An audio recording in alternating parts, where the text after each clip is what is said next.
ರಾಜ್ಯ ರಾಜಕೀಯದಲ್ಲಿ ಕಾಂಗ್ರೆಸ್ ಕ್ರಾಂತಿಯ ಸದ್ದು ಜೋರಾಗ್ತಾ ಇದೆ. ಹಣೆ ಬರದಲ್ಲಿ ಬರೆದಿದ್ರೆ ಡಿಕೆ ಶಿವಕುಮಾರ್ ಸಿಎಂ ಆಗೇ ಆಗ್ತಾರೆ. ಬೆಂಗಳೂರಿನಲ್ಲಿ ಮಾಜಿ ಸಂಸದ ಡಿಕೆ ಸುರೇಶ್ ಕೊಟ್ಟಿರೋ ಪ್ರತಿಕ್ರಿಯೆ ಇದು.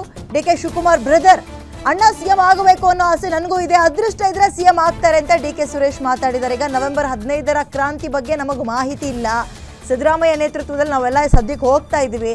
ಸಿದ್ದರಾಮಯ್ಯ ಮುಂದೆಯೂ ಸ್ಪರ್ಧಿಸ್ತೀನಿ ಅನ್ನೋದ್ರಲ್ಲೇನು ತಪ್ಪಿಲ್ಲ ಬಿಡಿ ಹೆಂಗಂತ ಬೆಂಗಳೂರಿನಲ್ಲಿ ಮಾಜಿ ಸಂಸದ ಡಿಕೆ ಸುರೇಶ್ ಕೊಟ್ಟಿರೋ ಸ್ಟೇಟ್ಮೆಂಟ್ ಇದು. ಅಂದರೆ ಅದೃಷ್ಟದ ಮೇಲೆ ಭಾರವನ್ನು ಹಾಕಿ ಕೈ ಚೆಲ್ಲಿದ್ರೆ ಅಣ್ಣ ಮತ್ತು ತಮ್ಮ ಅನ್ನೋ ಪ್ರಶ್ನೆ ಕಾಡುತ್ತೆ.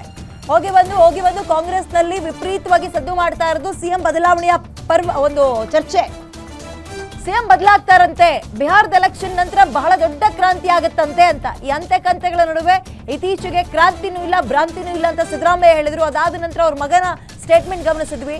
ಆಮೇಲೆ ಕಳೆದ ಬಾರಿ ಎಲ್ಲ ಅವರು ಇದು ನನ್ನ ಕೊನೆ ಚುನಾವಣೆ ಅಂತ ಇದ್ರು. ಬಟ್ ಮತ್ತೊಂದು ಮಾಧ್ಯಮದ ಸಂದರ್ಶನದಲ್ಲಿ ಹೇಳಿದ್ದಾರೆ, ನಾನು ಕೊನೆ ಚುನಾವಣೆ ಅಂತ ಅನ್ಕೊಂಡಿದ್ದೀನಿ, ಕೋಲ್ಗಿಲೆಲ್ಲ ಇಟ್ಕೊಂಡು ರಾಜಕೀಯ ಮಾಡಕ್ಕೆ ನನ್ಗೆ ಇಷ್ಟ ಆಗಲ್ಲ, ಅಂದರೆ ನನಗೂ ಕೂಡ ವಯಸ್ಸಾಗ್ತಾ ಬಂತು ಅಂತ ಹೇಳ್ತಲೇ ಬಟ್ ಕಾರ್ಯಕರ್ತರೆಲ್ಲ ತುಂಬ ಫೋರ್ಸ್ ಮಾಡ್ತಾ ಇದ್ದಾರೆ. ನೀವು ನಿಂತ್ಕೊಳ್ಳೇಬೇಕು ಸರ್ ಅಂತ ಇದ್ದಾರೆ ಅಂತ ಮತ್ತೊಂದು ಸಲ ನಿಂತ್ಕೊಳ್ತೀನಿ ಅನ್ನುವ ಮುನ್ಸೂಚನೆಯನ್ನ ಕೊಟ್ಟಂಗೆ ಕಾಣಿಸ್ತಾ ಇದೆ. ಇದರ ನಡುವೆ ಡಿ ಕೆ ಶಿವಕುಮಾರ್ ಅವರ ಸಿಎಂ ಆಸೆ ಏನಾಯ್ತು? ಡಿ ಕೆ ಸುರೇಶ್ ಮಾತಾಡಿದ್ದಾರೆ, ಮಾಜಿ ಸಂಸದರು. ಸಿದ್ದರಾಮಯ್ಯ ಬಣವಾಗಿ ಅಥವಾ ಸಿದ್ದರಾಮಯ್ಯ ಅವ್ರ ಪರವಾಗಿ ಬೇರೆಯವರೆಲ್ಲ ಮಾತಾಡಬೇಕಾದ್ರೆ ಡಿ ಕೆ ಸುರೇಶ್ ಅವರು ಮಾತಾಡಿದ್ರಲ್ಲ ಏನು ತಪ್ಪಿಲ್ಲ ಬಿಡಿ. ಅಣ್ಣ ಸಿಎಂ ಆಗಬೇಕು ಅನ್ನೋ ಆಸೆ ನನಗೂ ಇದೆ, ಅದೃಷ್ಟ ಇದ್ರೆ ಸಿಎಂ ಆಗ್ತಾರೆ ಅಂತ ಹೇಳಿದ್ದಾರೆ. ಸೊ ಈಗ ಅದೃಷ್ಟದ ಮೇಲೆ ಭಾರ ಹಾಕಿ ಕೈ ಚೆಲ್ಲಿದ್ರ ಡಿ ಸಿಎಂ ಅಥವಾ ಮಾಜಿ ಸಂಸದ ಡಿ ಕೆ ಸುರೇಶ್ ಅವರ ಬ್ರದರ್ ಅನ್ನೋ ಪ್ರಶ್ನೆ. ಅವರ ಕರ್ತವ್ಯ ನವೆಂಬರ್ ಅವರು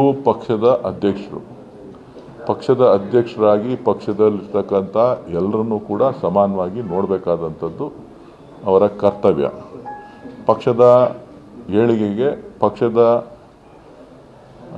ಚ್ಯುತಿಗೆ ಧಕ್ಕೆ ಬರದೇ ಇರೋ ರೀತಿ ನಡ್ಕೊಳ್ಳೋ ಅಂಥದ್ದು ಅವರ ಕೆಲಸ. ಆ ಕೆಲಸವನ್ನು ಅವರು ಮಾಡ್ತಾ ಇದ್ದಾರೆ. ಸೊ ಪಕ್ಷ ಏನು ಹೇಳ್ತದೆ ಅದನ್ನು ಅವರು ಕೇಳ್ತಾರೆ.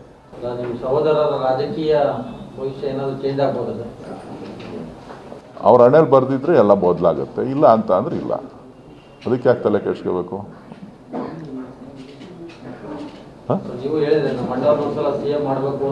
ಅದು ನನ್ನ ಆಸೆ ಇದೆ ಅಂತ ಹೇಳಿದ್ದೀನಿ. ಅವ್ರ ಹಣೆಯಲ್ಲಿ ಬರೆದಿದ್ರೆ ಆಗುತ್ತೆ.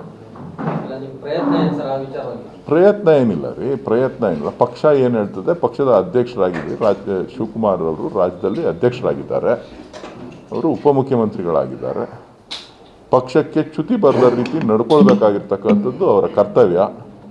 ಆ ಕೆಲಸವನ್ನು ಅವರು ಮಾಡ್ತಾರೆ ಅಂತಕ್ಕಂಥ ಭರವಸೆ ನನಗಿದೆ.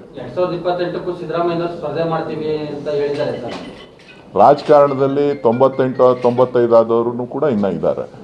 ಸೊ ಹಂಗಾಗಿ ಸಿದ್ದರಾಮಯ್ಯನವರು ಸ್ಪರ್ಧೆ ಮಾಡ್ತೀನಿ ಅನ್ನೋದ್ರಲ್ಲಿ ತಪ್ಪೇನೂ ಇಲ್ಲ.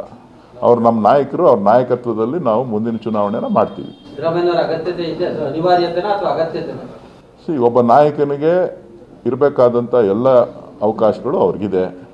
ಜೊತೆಗೆ ಇನ್ನೂ ಅವರು ಗಟ್ಟಿಯಾಗಿ ಎಲ್ರಿಗಿನ್ನ ಚೆನ್ನಾಗೆ ಓಡಾಡ್ತಾ ಇದ್ದಾರೆ, ಆರೋಗ್ಯವಾಗಿದ್ದಾರೆ, ಪ್ರತಿನಿತ್ಯ ಕಾರ್ಯಕ್ರಮಗಳನ್ನು ಮಾಡ್ತಾ ಇದ್ದಾರೆ.